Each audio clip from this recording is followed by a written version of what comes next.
Yokoso. Et bien bonjour à tous. Bienvenue à tous pour Muteki, une heure de son japonais. Et on a commencé par de la grosse guitare. La semaine dernière, on était sur de l'électro. Et bien aujourd'hui, on part sur de la guitare, du gros rock, mais plein de genres différents, mais surtout un état d'esprit commun qui est celui du Visual Kei. Et on va en parler ensemble avec Bertrand. Et c'est là toujours le moment, vous savez, on est en direct sur Muteki, le moment où on se demande si la liaison par téléphone, évidemment aujourd'hui on n'est plus tout à fait en phoneur à l'ancienne, mais on se demande toujours si la liaison se passe bien.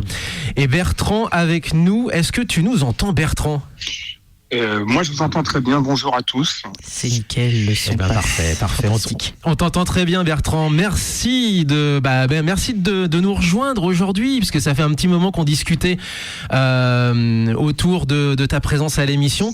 Et Bertrand, évidemment, pour ceux qui le connaissent, notamment à Paris, mais ailleurs également, toi tu organises un festival. Le festival donc B7 Clan J-Rock Fest, ce sera les 11 et 12 juillet prochains à l'Arena Grand Paris à Tremblay en France. Est-ce que tu peux nous en dire un petit mot, nous présenter encore mieux que ça, parce que moi je ne fais que dire les dates au final. Déjà merci de m'avoir invité dans votre émission. C'est effectivement, ça faisait un petit moment qu'on en parlait, et puis là on est à 2 mois de l'événement, donc c'est parfait. Alors, le BC Vauclin J-Rock Festival, c'est un festival qui est dédié au Visual Kei, mais en réalité, c'est aussi la célébration de 20 années d'activisme dans le monde de la musique japonaise, puisqu'en réalité, j'ai commencé ma première tournée européenne pour des Japonais en 2006.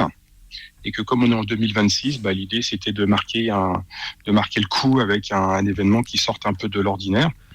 Et le Visual Kei, comme c'est un style de musique avec lequel j'ai beaucoup travaillé, d'ailleurs la plupart des groupes qui sont sur le festival, j'ai travaillé avec eux, j'ai monté des tournées pour eux. Ouais. Donc voilà, tout simplement l'idée était d'organiser quelque chose d'unique qui ne s'est jamais fait. Et c'est vrai. Et c'est parti. C'est tout à fait vrai. Ça fait effectivement, on n'a jamais eu de vrai gros festival de Visual Kei en France. Et puis on avait déjà un petit peu travaillé ensemble il y a une dizaine d'années, puisque il y a 10 ans, j'avais profité d'un voyage au Japon pour enregistrer des interviews. C'était déjà pour des concerts que tu organisais, il me semblait. On va déjà parler aussi déjà du premier groupe qu'on a eu ici à l'antenne, avec lequel on a ouvert cette émission, qui est Desper's Ray. Tu as fait revenir pour l'occasion. On va parler du Visual Kei dans un instant, mais en attendant, c'est quand même un genre musical qui a une histoire qui remonte à maintenant quasiment 40 ans, si on regarde bien. Et il y a des retours de certains groupes qui s'étaient soit dispersés, soit mis en pause et qui reviennent. Desper's Ray s'était mis en pause pendant de longues années. Et là, tu les as fait revenir. C'est une sacrée performance. C'était même pire que ça, parce qu'ils étaient même pas en pause. Le groupe était terminé. Le groupe avait décidé de se séparer parce que le chanteur avait des problèmes de voix. Ouais. Et effectivement, oui, j'ai renoué contact avec certains des musiciens il y a 2 ans à peu près, et qui me parlaient de leurs différents projets. Et puis je leur disais, vous savez, ce qui serait le plus formidable, ça serait surtout que Desper's Ray se reforme. Et donc ils ont un peu hésité, parce que forcément c'est toujours délicat. Et puis l'an dernier, je leur ai parlé du festival et ils m'ont dit on va se reformer alors pour l'occasion. Okay. Et donc ils se sont reformés, et pour le plus grand bonheur de tout le monde, le chanteur a décidé que tant pis, s'il fallait mourir sur scène, il mourrait sur scène, mais qui voulait chanter. Ça va bien donc, avec l'état d'esprit du genre musical où pour le coup, on va en parler dans un tout petit instant, mais on va déjà donner le line-up puisqu'on est en train de parler des groupes. Le 11 juillet, ce sera Versailles Muku. Alors je vais commencer à l'inverse. Souffre, qui est le groupe qui a gagné donc le vote des fans. Alors groupe pas français. Tout à fait. Souffre, c'est le groupe français. Voilà. Invité. Chaque jour, on a 2 groupes européens qui ouvriront. Oui. Et donc, le premier jour, c'est Souffre. Voilà. Souffre. Ensuite, on a Kizu, LMC, Muku et Versailles en tête d'affiche. Et le 12 juillet, le lendemain, on a Imperial Age, qui est donc l'invité européen. Voilà. Et ensuite... Anglais, exactement, qui sont britanniques. Azavana, Giluka, Anne Café, Desper's Ray, et à la fin, le grand final avec Moi Dis-moi, donc le groupe de Mana. Alors, pour être encore plus complet, le premier jour, le 11 juillet, il y a un 5e groupe japonais qui s'est greffé il y a 2 semaines à l'événement. C'est ceux qui ont gagné le concours organisé justement pour participer. Et le groupe s'appelle Aitorito Mushozoku. Let's go, ok. Voilà, comme donc, ça. Tu peux nous en dire un petit mot? Il y a eu un tremplin, il y a eu un vote. Comment ça s'est procédé? Comment vous avez procédé? Alors, l'idée, en fait, c'était d'avoir, si vous regardez bien l'affiche, il y a tous les styles de Visual Kei quasiment réunis. Ouais. Il y a du métal symphonique, il y a du gothique, il y a de la pop, il y a du metalcore, etc. Et donc, en fait, il y a un style que je voulais absolument qu'il soit présent, c'est le Visual Kei underground. Celui qu'on va voir dans les toutes petites salles de Tokyo, dans les caves. Ouais. Et donc, je voulais vraiment qu'il y ait un groupe issu de cette scène, parce que même si elle n'est pas ce sont pas des groupes très connus et très médiatisés, il y a des dizaines de concerts par semaine qui se jouent à Tokyo dans ces petites salles-là. Et donc, on a organisé un concours pour qu'un de ces groupes underground puisse faire partie du festival. Voilà, donc ça s'est très bien passé. Et on a eu un certain succès là-dessus. C'est de l'underground que vient d'ailleurs le Visual Kei avant d'être extrêmement grandiloquent, avec des scénographies incroyables. C'était aussi à la base effectivement un mouvement qui est né au début des années 80 dans les live house de Tokyo et de Osaka, hein, très clairement, avec évidemment comment on pourrait définir le Visual Kei. Mitsugi, le youtubeur, nous disait que c'était un grand théâtre. Nous, on dit à l'émission que c'est plutôt un état d'esprit plus qu'un genre musical, parce qu'on va y retrouver effectivement du métal plutôt symphonique, du métal théâtral. À côté de ça, on va être plutôt des fois sur du gothique à la Schwarzstein par exemple, ou post-punk à la Bucktick, où on va retrouver du speed metal ou du metal prog à la Ex-Japan ou Lunacy, ou même encore d'autres, même d'ailleurs de lentilles. Même d'une certaine façon, il y a même des fois des groupes qui prennent un petit peu la parodie. Ça a été un peu le postulat de Anne Café au début, par exemple. Bref, comment tu pourrais, toi, définir le Visual Kei, toi ? Alors, moi, en général, quand je parle à quelqu'un qui ne s'y connaît pas, je lui explique que c'est un concept où le visuel des groupes est aussi important que la musique.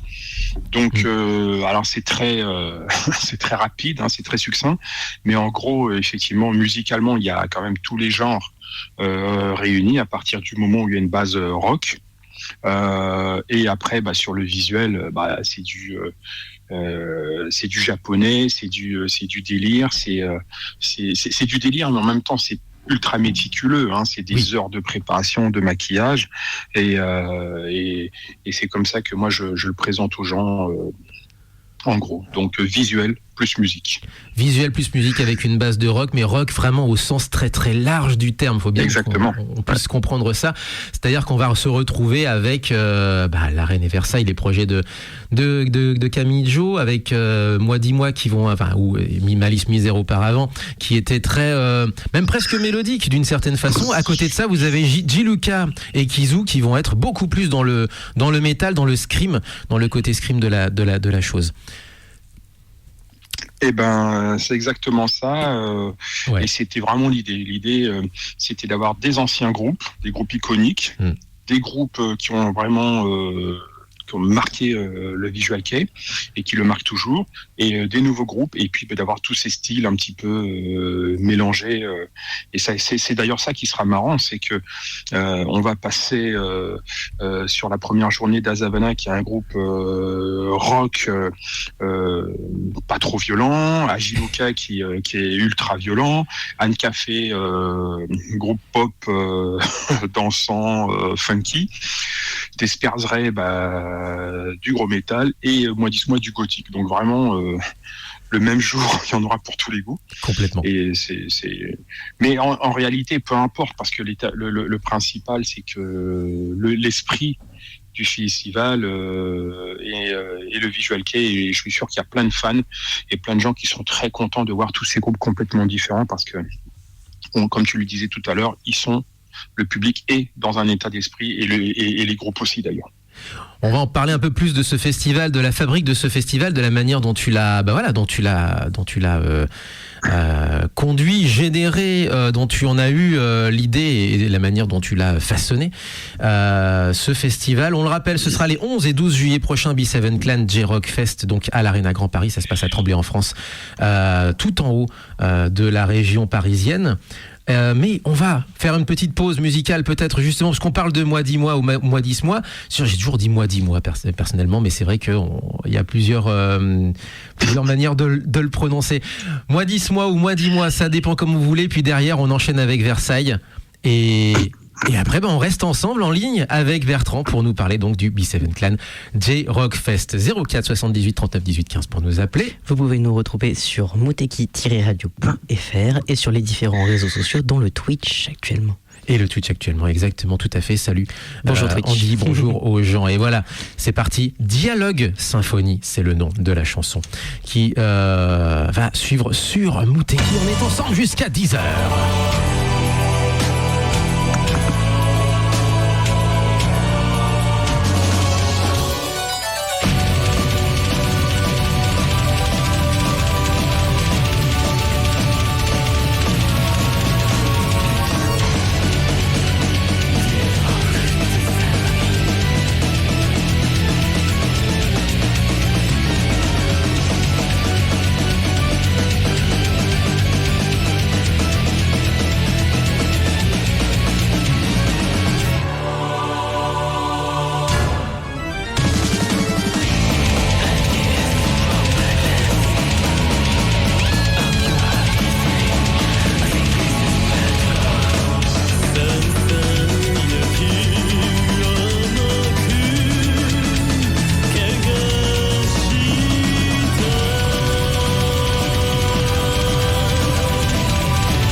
敵を聞いている皆さん、ディオです。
強く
Versailles juste à l'instant avec Ascended Master, évidemment avec le jeu de mots qui va avec, remasterisé pour album remaster pour la petite particularité. On est toujours en compagnie de Bertrand pour le festival B7 Clan J-Rock Fest. Deux des groupes, Versailles juste à l'instant et Moi dis-moi juste auparavant avec Dialogue Symphonie, à prononcer à la française s'il vous plaît, qui sont donc à l'affiche, qui sont même carrément en tête d'affiche de ce festival qui se déroulera les 11 et 12 juillet prochains à l'Arena Grand Paris à Tremblay en France, soit le samedi et le dimanche évidemment. Petite question, Bertrand qui est avec nous. Est-ce que c'est compliqué à organiser? Est-ce que c'est compliqué à promouvoir? Parce que c'est vrai que c'est très marqué. On a été en France un des premiers pays à véritablement plonger, ailleurs qu'au Japon bien sûr, dans le monde du visual kei. Mais voilà, il s'est passé 20 ans entre temps. Est-ce que c'est facile à faire? Est-ce que c'est compliqué à faire? Est-ce que c'est compliqué aussi à promouvoir? Alors, c'est pas facile du tout à organiser. Alors pour l'anecdote, en fait, j'ai commencé la programmation 1 an et demi avant le festival. Quand même. Ouais, Okay. C'est-à-dire qu'1 an et demi avant le festival, je commençais déjà à demander leur dispo aux artistes. Ouais. Et puis après, c'est marrant parce que c'est une toute petite niche. Mais chacun est un peu indépendant dans son monde. Et puis, on est en Europe, mais le festival n'étant qu'avec des groupes japonais, il faut en fait réfléchir à la japonaise. Ouais. Et donc, vous savez, au Japon, il y a un respect des hiérarchies et un respect des anciens, on va dire. C'est-à-dire que on peut être un jeune groupe et être beaucoup plus populaire qu'un groupe ancien. Néanmoins, on est obligé de les respecter. Ouais. Et donc, on ne pourra pas se mettre en tête d'affiche lorsqu'on a des groupes plus iconiques, même qui se sont un peu perdus entre-temps. Donc, il a fallu jouer avec, le respect de ces traditions et de ces us et coutumes japonais. Il a fallu jouer avec les managements, parce que les groupes japonais, en fait, sont surprotégés. Les groupes visual kei, en tout cas, sont surprotégés. Vous voyez, par exemple, il est interdit de prendre des photos, des vidéos. Comme je le disais tout à l'heure, le visuel est tellement important que si le groupe vient sans ingé son, on peut se débrouiller. Si le groupe vient sans maquilleuse, en fait, il joue pas, quoi. C'est un peu plus complexe, là. Donc, et puis après, il fallait mettre tout ça en place. C'est une première. Tous les groupes veulent faire des balances. Donc, vous voyez, la journée va être extrêmement longue parce que ils vont se lever très tôt pour pouvoir faire des balances. Après, il y a les concerts. Ça va être un marathon. Et donc, oui, il y a beaucoup de complications. Mais bon, en même temps, c'est une première. C'est une première. Et côté français, quand tu te pointes à l'Arena du Grand Paris ou les organisateurs, je ne sais pas qui tient l'Arena, si c'est Viparis ou quelqu'un d'autre, mais est-ce que tu leur dis je vais faire un festival de visual kei ou je vais faire un festival de rock ou de métal? Comment tu présentes la chose à des gens qui sont extérieurs à ça?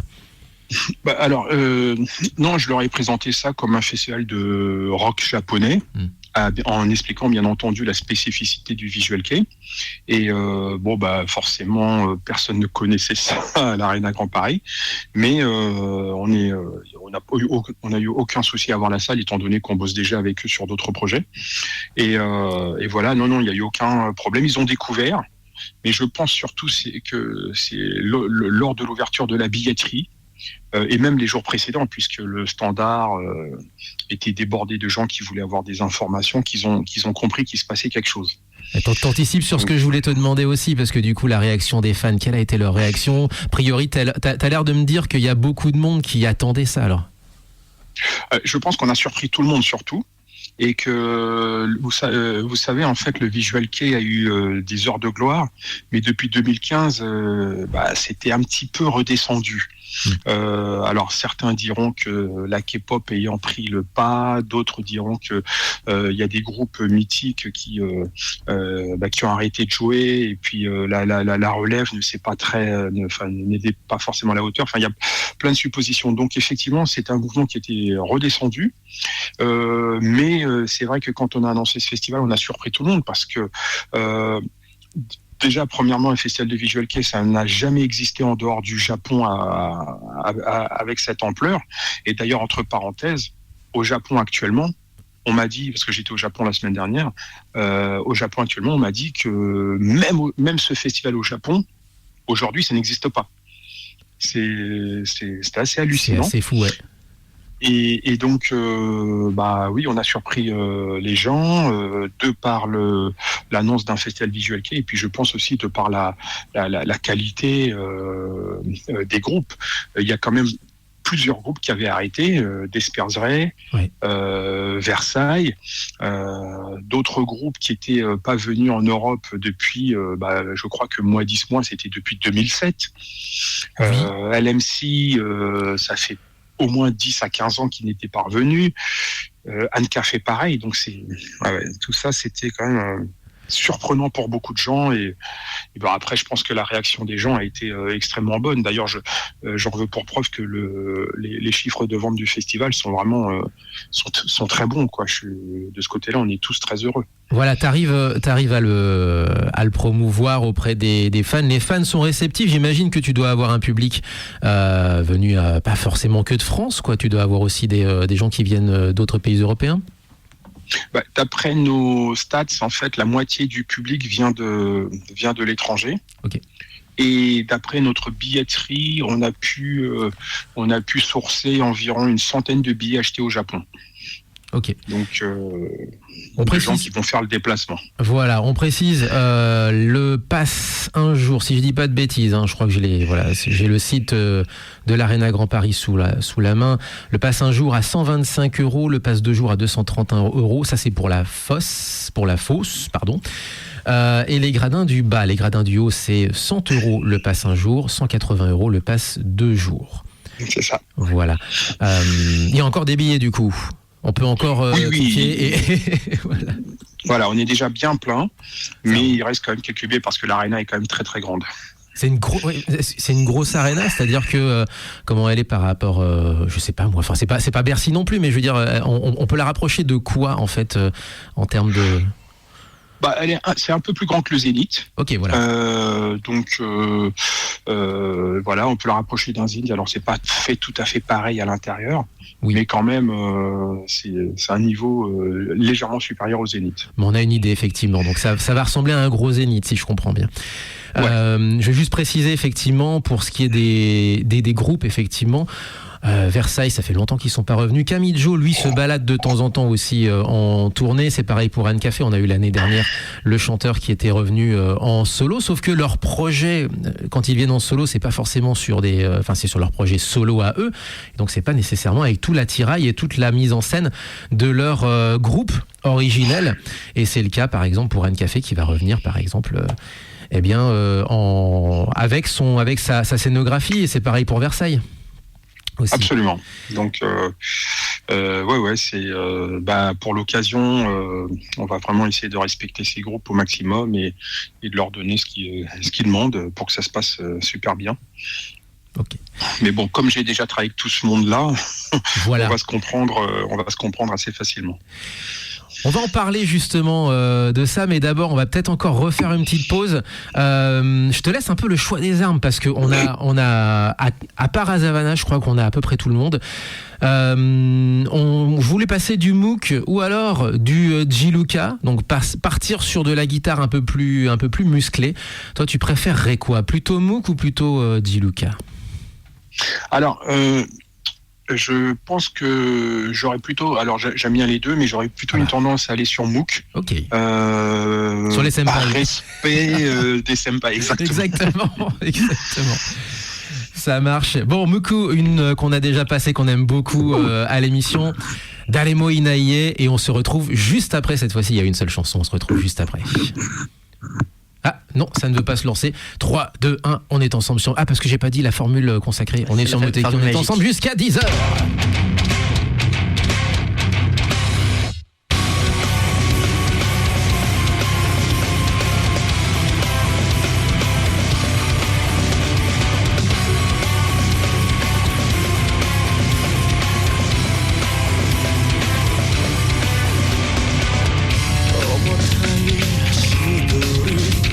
Right.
fait un moment qu'on l'avait pas passé. Dalemo Inaie Muku sur Muteki. Et en fait, finalement, on se rend compte que c'était notre fonds de commerce.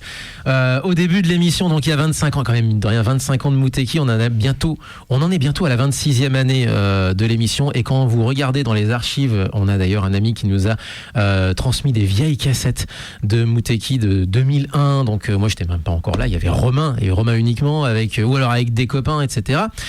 Et qu'est-ce qui passait à l'époque ? Alors il n'y a pas forcément Muku. Il y avait à l'époque, il y avait du Chazna, il y avait du Pierrot, il y avait qu'est-ce qu'on avait ? Nail aussi. Voilà, pas mal de groupes de cette époque-là, du début des années 2000. Et Muku est arrivé dans cette vague-là d'ailleurs. Au passage. Et ouais, c'était notre fonds de commerce. Donc ça fait plaisir de recevoir Bertrand avec nous pour le B7 Clan J-Rock Fest, un festival, donc vous l'aurez compris, consacré au Visual Kei. Et c'est cool. Mais du coup, on en parlait juste avant la chanson. Ce mouvement, on l'a véritablement kiffé en France, et je pense qu'il n'y a pas d'autre mot. On s'est jeté dedans à corps perdu. En tout cas, il y a vraiment carrément une petite partie de la jeunesse fan du Japon, un peu underground à l'époque, qui s'est jeté dedans à corps perdu. Il y avait des concerts, pas mal de groupes japonais qui venaient en concert en France. Toi, Bertrand, t'as eu, comment dire, j'ai presque envie de dire, tu as eu ton premier contact avec le Visual Kei. Comment ? C'est-à-dire que comment tu t'es connecté à ce monde-là ? Alors moi c'était en 2007 puisque j'avais été contacté pour m'occuper d'un groupe japonais qui s'appelle Dio, Destroyed Overlord. Ça tombe bien puisque c'était le jingle de tout à l'heure. Voilà, que je ne connaissais absolument pas. J'ai donc découvert un délire total, sachant que moi je viens du rock, du métal, mais pas forcément de celui-là. Et donc la première fois c'était à la Japan Expo où il devait se produire, et ça a été un délire complet et total, et c'était vraiment un choc pour moi. Alors pas tellement au niveau musique, mais plutôt sur sur l'organisation, parce qu'en fait avec un groupe de rock, quand vous arrivez dans une salle, vous arrivez en général 2 heures avant, vous faites les balances, vous allez boire une bière, et puis vous attendez que ça joue. Mais là il fallait qu'on arrive 5-6 heures avant, parce qu'il y avait 4 heures de maquillage. Oui. Et ça j'étais pas du tout habitué en fait. Et mais après ça s'est très bien passé, et puis j'ai monté une tournée pour Dio derrière, et c'est comme ça que tout est parti. Quel regard ils ont de la France, parce que ça fait partie des pays dans lesquels les uns et les autres, de manière complètement éparpillée la plupart du temps, mais les uns et les autres ont quand même beaucoup joué en France, peut-être dans les pays à côté éventuellement, mais je veux dire, quand il a fallu partir à l'autre bout du monde, c'est vrai que les années 2000-2010, on avait un groupe, puis un autre qui venait. Et quel regard ils ont gardé sur la France ? Alors il y a différentes conceptions. Il y a des groupes qui étaient aventuriers, donc il n'y avait pas spécialement de problème à voyager. Et puis il y avait plein de groupes qui avaient peur, se posaient des questions. Comment ça se passe à l'étranger ? Est-ce qu'ils ont des routes, des voitures, des hôtels ? Est-ce qu'on C'était presque ça. Est-ce qu'on a l'électricité ? Ouais, c'était presque ça. Donc les groupes qui avaient aucun problème à voyager, on les recevait avec grand plaisir. Alors tout en respectant leur manière de fonctionner. Par moments, ils oubliaient qu'ils étaient plus au Japon, mais il fallait s'adapter. Et puis après, on a quand même essayé au fur et à mesure de convaincre ceux qu'on voulait vraiment qu'ils viennent, et qui hésitaient. Bon, et voilà, il y en a pour qui on a réussi, d'autres c'était un peu plus compliqué. Il y en a, moi j'ai le souvenir de certains qui se sont quand même bien adaptés, il faut dire ce qui est. On a parlé kebab avec Anne Policino il y a une quinzaine d'années. Voilà, des fois, en fait, certains, et tu as raison, certains sont aventuriers, et quand tu dis aventurier, je dirais même sont surtout dans un état d'esprit en fait de rocker, c'est-à-dire qu'ils sont à l'autre bout du monde. C'est un concert, c'est pas des Japonais en face, mais c'est pas grave, on va leur envoyer du gros son, et ils vont aimer. Alors, tu reprends Lipolicino, c'est marrant parce que le chanteur Shindy habite en France maintenant. Eh ben tiens. Et il nous rendra bien entendu visite sur le festival les 11 et 12 juillet. Eh ben, on mangera un sandwich turc un Berliner à sa santé. Et il sera accompagné par une figure emblématique du Visual Kei, dont je ne parlerai pas aujourd'hui, puisque c'est un secret. C'est un secret. C'est la surprise. Bon, on lui fait évidemment une grosse bise au passage d'ailleurs. Et d'ailleurs aussi une grosse bise à tous les rockers qu'on a interviewés. Et vous pouvez aller sur l'ABC des invités. Et c'est des discussions qui sont à chaque fois passionnantes. Et donc certaines, on le disait en début d'émission, où on est impliqué, toi et moi d'ailleurs, puisque tu as été notamment entremetteur pour certaines de ces discussions. Je pense à Dio la dernière fois, donc il y a une dizaine d'années maintenant, à Tokyo. Tu me parlais de Japan Expo tout à l'heure. Je vais quand même te poser la question, l'éléphant dans la pièce. C'est le 11 et 12 juillet prochain, donc c'est le samedi et dimanche de Japan Expo. Est-ce que vous êtes en contact avec eux d'une manière ou d'une autre ? On a été en contact, c'est-à-dire que avant de lancer le festival, on avait fait des réunions. Et on s'était vu pour justement en bonne intelligence que les deux événements puissent cohabiter sans problème. Et donc voilà, ça c'est tout s'est bien passé. On fait notre événement. On espère que c'est vrai qu'on fait notre événement en parallèle et à côté du leur. C'est à côté. Et on espère. Ouais, tout à fait. Mais en fait, l'idée pour nous, c'est que on va avoir un public qui majoritairement va venir de l'étranger. Donc, on s'est dit que si pour ce public-là, en matinée ou les jours précédents, ils peuvent en profiter pour aller à Japan Expo. En réalité, c'est super pour les gens qui viennent à notre festival de pouvoir avoir cette opportunité en plus de se rajouter un deuxième événement majeur. Et donc, pour nous et pour tout le monde, je pense que c'est tout bénef. Ça, c'est pour le public. Et au niveau des groupes, est-ce qu'il y a des synergies peut-être en discussion, des événements ou pas forcément des showcases, mais des événements, par exemple, comme on appelle au Japon des shaken events ou des événements où ils viennent signer des autographes, je n'en sais rien. Non, c'est pas prévu, mais alors c'est pas tellement que on s'est pas entendu, c'est qu'en fait le planning du festival est déjà extrêmement lourd pour les groupes, parce que dans la même journée, un groupe va faire une balance, va devoir se préparer. Il faut pas oublier qu'il y a 4 à 5 heures de maquillage et de coiffure, va faire des meet and greet et va faire un concert.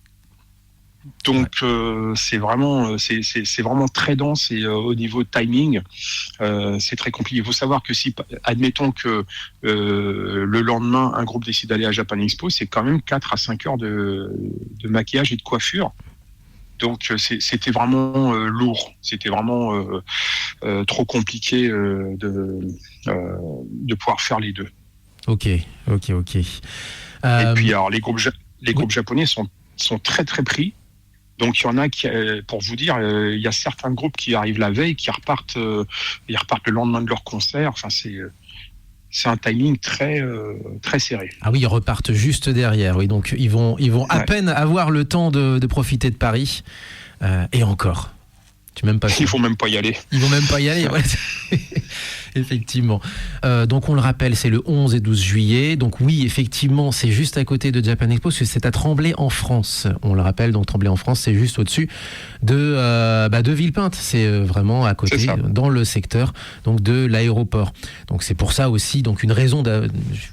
J'imagine qu'ils vont descendre de l'avion, se préparer, jouer sur scène et repartir derrière. C'est un petit peu ce que je suis en train d'imaginer. Eh ben oui, c'est en gros, il y en a qui arrivent 2 jours avant, il y en a qui arrivent la veille, mais ouais, c'est très c'est pour ça que je vous dis qu'il m'a fallu 1 an et demi pour préparer le festival, parce que ils ont des timings et des concerts tout le temps.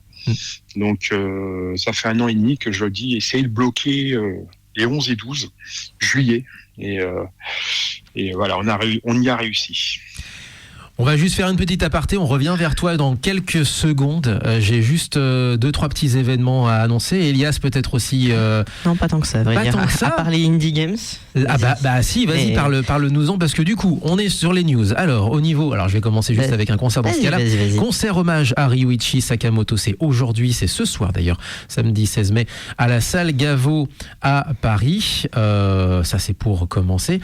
Et ensuite, on a aussi la rencontre, puisqu'on avait la semaine dernière JB Anak avec le livre Bâtard, qu'on vous conseille évidemment, parce que moi je l'ai complètement... Que tu as descendu littéralement. Dévoré, exactement.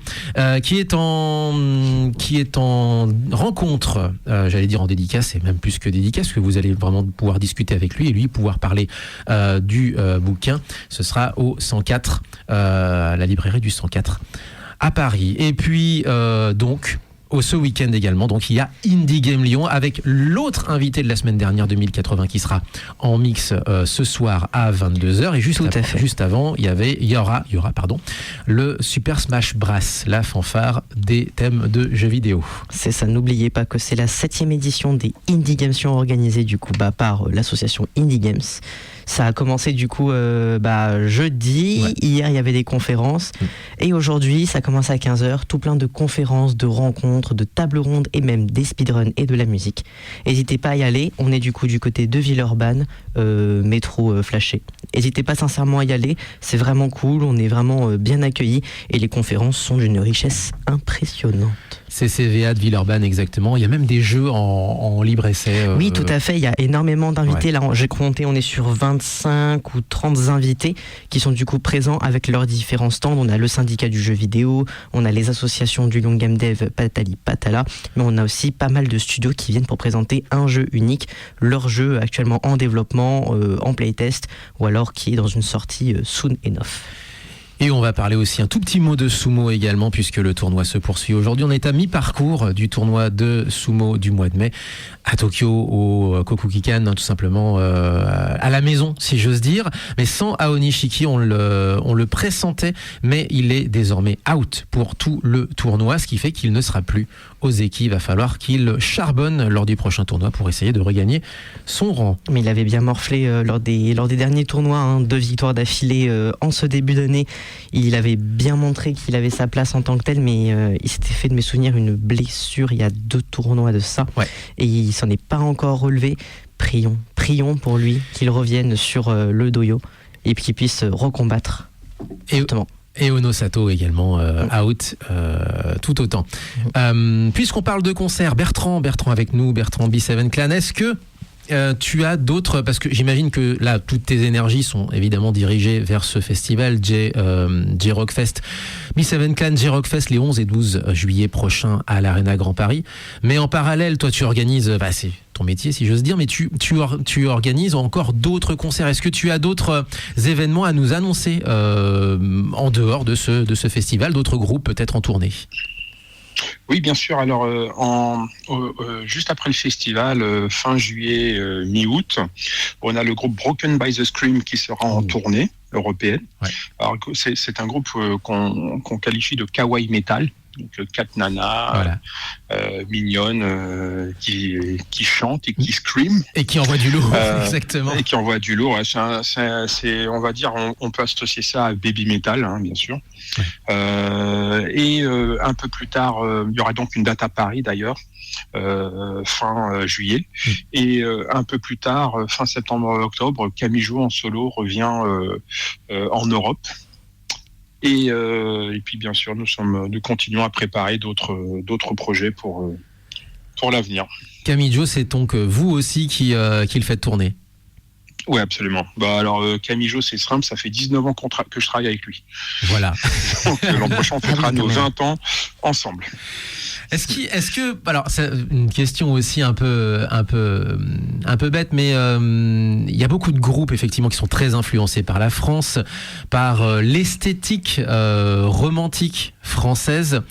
Je pense à Moi Dis-moi bien entendu, je pense à Versailles, La Reine également, Camijo forcément au milieu de tout ça. Est-ce qu'il y en a qui parlent un peu français? Pas vraiment. Pas vraiment. De mémoire, je sais même pas si j'ai un souvenir d'un artiste qui parle français. Non, je crois pas. Ah ouais, ok, d'accord. Donc oui, parce que on va quand même le dire, il y a quand même beaucoup d'inspiration française là-dedans, et notamment d'inspiration de culture française, que ce soit à la fin du 18e évidemment avec les froufrous, ou le romantisme, voilà, du 19e siècle. Est-ce qu'on peut en dire un petit mot sur ça, parce que c'est vraiment des gens qui ont été influencés par la France, quoi qu'il en soit.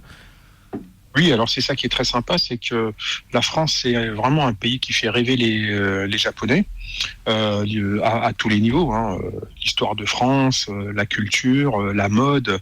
Quand vous allez au Japon, vous avez énormément de commerces qui ont des noms français, d'ailleurs parfois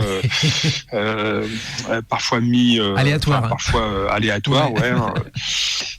Donc, oui, tout à fait. La France est vraiment très importante pour la culture japonaise, et le fait que le festival se passe à Paris, c'est également un symbole. C'est un symbole fort. Donc effectivement, tout le monde en profite. Est-ce qu'il y a des Japonais qui viendraient, qui t'ont dit qu'ils voulaient venir à ce festival ? Oui, absolument. Comme je disais tout à l'heure, on a vendu une centaine de billets déjà depuis le Japon. Voilà. Et moi, personnellement, je connais une dizaine de personnes qui vont venir sur le festival depuis le Japon pour ça, voilà, pour ça. Qui vont traverser la moitié du monde pour aller voir leurs idoles. Merci beaucoup, c'est malheureusement tout le temps qu'on a. Donc on le rappelle, le B7 Clan J-Rock Fest, c'est le 11 et 12 juillet prochain à l'Arena Grand Paris. L'Arena Grand Paris, c'est à Tremblay en France, donc dans le secteur de l'aéroport, voilà, Charles de Gaulle tout simplement. Et donc, on disait 100 € à 120 €, à 135 €, pardon, les premiers prix, et tout ça bien entendu sur arenagrandparis.fr pour les tickets, et sinon bien entendu sur le site de B7 Clan évidemment, pour tout savoir, de site de Envolprod pour être plus précis, envolprod.com pour être plus précis pour le site pour tout savoir de ce festival.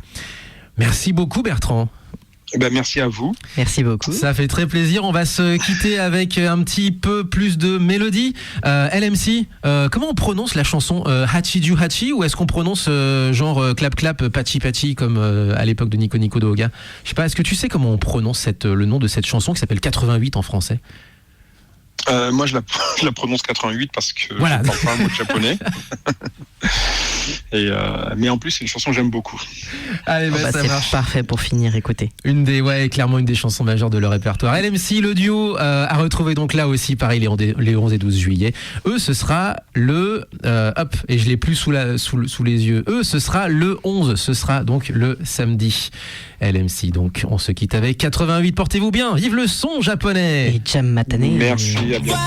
À bientôt.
輝きがまだ眠りさえ忘れさせるならそれでいいんだ。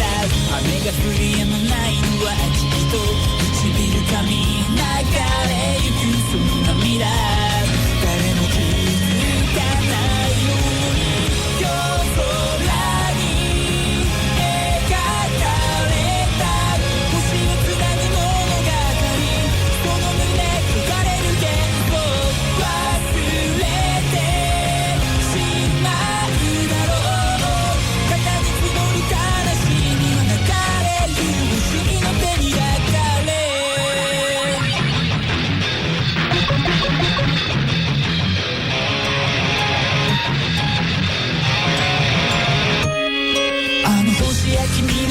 名は知らないけどその輝きはここからもよく見える